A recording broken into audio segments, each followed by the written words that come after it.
Star Trek's newest series, Starfleet Academy, is finally here. It features a return for some characters from Discovery, just not as much Tilly as we expected, a return for the EMH, and an introduction of a host of new characters, including a Klingon Jem'Hadar Starfleet officer. You know, her parents' first date. That would have been violent, but honourable. It's billed as a teen drama, and I have to admit, as an older Trekkie brought up on The Next Generation, the original series movies, I had trepidations about this show. Turns out, I was wrong. Mostly. In this video, I'm reviewing the first 2 episodes, Kids These Days and Beta Test. I'll be discussing what I liked, what I didn't, and giving my overall thoughts on whether this is the worst or the best of the new Trek series. Spoiler alert, I thought it was good. Haters, by the way, I've got something for you at the end of this video, so please stick around for it. Let's start with episode 1.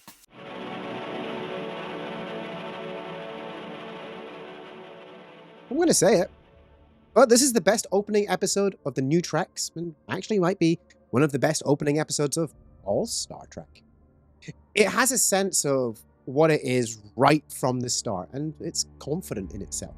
Yes, this is Star Trek, but it's also a teen drama, and whilst the jumps between these two genres are quite jarring, in the context of following young cadets at a school, it works. It's kind of like watching Buffy the Vampire Slayer, but in the Star Trek universe. We are quickly introduced to all our main characters, and there is a big cast for this show. First up, we meet a young Caleb and his mother Anisha, who are separated by Nala Ake, a Lanthanite played by Holly Hunter. We jump forward 15 years to find Caleb now a fugitive. New Trek really does like starting its main characters off as a prisoner. Kurtzman must have been a Voyager fan, I guess. Of all the new cast, there are of course some standouts for me. Holly Hunter's Ake, who is shaping up to be a captain in the mold of Janeway, is one. Paul Giamatti's bad guy, Nusbraka, a character who has history with Ake. You can tell Giamatti is having so much fun here. Both actors bring their years of Hollywood experience and gravitas to the Ake is installed as the Chancellor of Starfleet Academy and Captain of the USS Athena. And as a Star Trek captain, she needs her number 1, which brings me to my next standout character. The half-Klingon, half-Jem'Hadar Lura Thok. Now, I've been a fan of Gina Yashiri's stand-up, and I really enjoyed her in this role. She's clearly done her research on both races and really hams it up to comic effect in every scene. With the younger cast members, I am intrigued about Jaden Cragg, a Klingon who wants to be a medic and save people as opposed to finding other good days to die. I also really enjoyed Sam, a hologram, and her hero worship of Robert Picardo's Doctor was brilliant. Of course, we then have to talk about the return of Robert Picardo to portray the Doctor in live action. Now, he had previously returned in the animated series Prodigy. If you haven't checked it out, go watch it now. But here he continues the evolution of the Doctor as a teacher, and it works well. He's definitely leaning more on his comedic side, which works for the nature of the show, but he also shows in the first 2 episodes that he can still bring out his more serious side. Now, visually, the show is gorgeous. Obviously, following on from Discovery, it uses the same design language, but everything has been brightened up and feels open, and somehow helps the show feel more hopeful. Early on, we are treated to some gorgeous shots of the impressive USS Athena, which are thankfully not as drawn out as the shots of the Enterprise in the motion picture. Overall, the episode does a great job of setting up the show, introducing to the main characters, whilst also setting up for the big bad of the series. As mentioned, I did find the tonal shifts between traditional Star Trek and teen drama quite jarring at times, but I got over it pretty quickly. Additionally, there were some moments I felt like they were just pandering to the audience, such as Ake taking time to introduce key members of the bridge crew by name with a headshot of each of them, which seemed to be a direct response to the criticism that Discovery's bridge crew were largely unknown. This time, they've almost given too much info, stopping short of giving out their bank details and PIN numbers.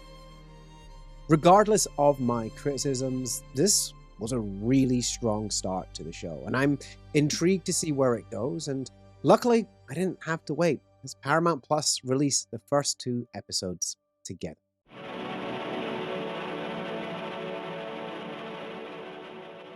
As a follow-up episode to the pilot, this is solid. It leans into that very class Trek idea that understanding and negotiation are the solution. Inviting Betazoids back into the Federation and hearing their reasons for their hesitation make for an intriguing main story and further solidify that, unlike Discovery, this show is fundamentally about hope.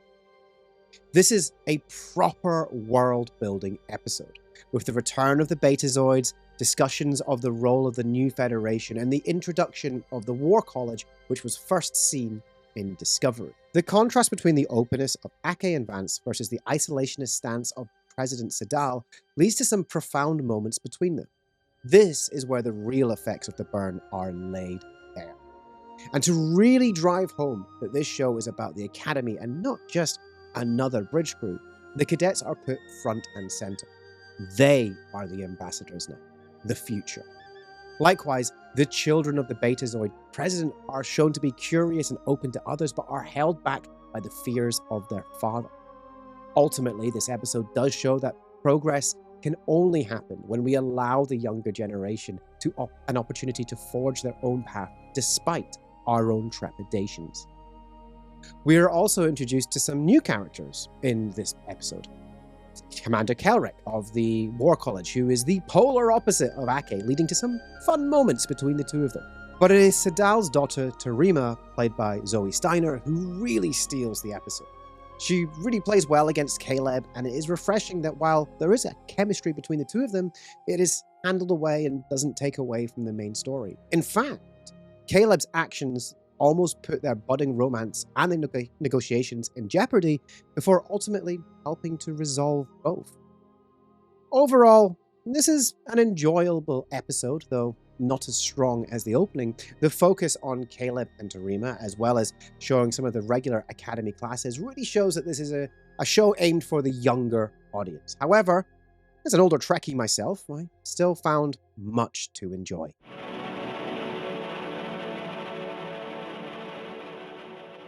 I've been pretty positive about the first 2 episodes of Starfleet Academy, and if you look around, a lot of critics have been as well. Unfortunately, this is 2026, and there's a section of the fandom that reacts in exactly the way you'd expect. They'll jump into the comments here or on anywhere else where there's positive reviews and call the show woke or say the writing is bad, usually with no actual examples.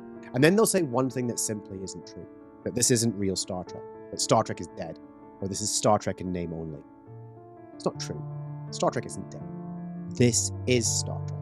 It's not the Star Trek you watched in the 90s, but nothing is. Television has changed, movies have changed, music, fashion, even food has changed. That's how time works. And if Star Trek hadn't evolved over the decades, it wouldn't be here at all. The Star Trek you love still exists. The Next Generation, Deep Space Nine, they're still there exactly as you remember them. You're free to rewatch them whenever you want, forever.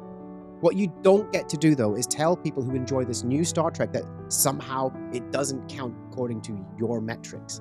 And honestly, if you do that, it makes me question whether you actually understand what Star Trek has always been about. I said it in my review of the 2nd episode, Beta Test. Progress only happens when we allow the next generation to discover things for themselves. Starfleet Academy is clearly aimed at a younger audience, and that's a good thing. It gives them their way into Star Trek. And maybe that leads them back to the older shows, maybe it doesn't. Either way, they're still fans of Star Trek. So those are my thoughts on the first 2 episodes of Starfleet Academy. Let me know in the comments what you thought, what you liked, what you didn't, and what you're hoping to see next. And if you enjoyed this video, please consider liking and subscribing. I'm still working towards 1,000 subscribers here, and I'd genuinely love to have you along for the ride. Thanks for watching.